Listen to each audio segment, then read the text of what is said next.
অনেক সময় দেখা যায় আমাদের ডেস্কটপে ফাইলগুলোর এক্সটেনশনগুলো শো করে না।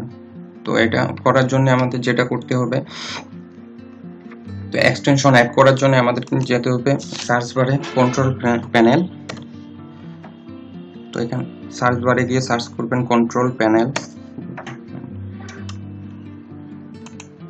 কন্ট্রোল প্যানেলে আসার পরে কন্ট্রোল প্যানেল থেকে সার্চ করবেন ফাইল এক্সপ্লোর।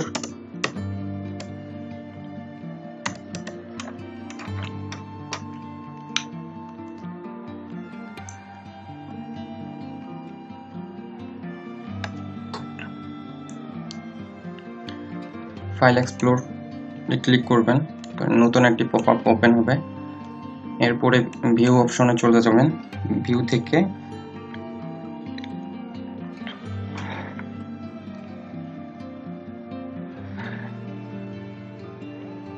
ভিউতে যাওয়ার পরে নিচে দেখেন hide extension for non file type, এই চেক মার্কটি তুলে দিবেন।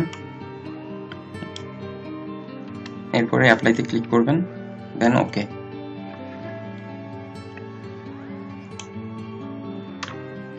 আপনার এক্সটেনশনটি অ্যাড হয়ে যাবে।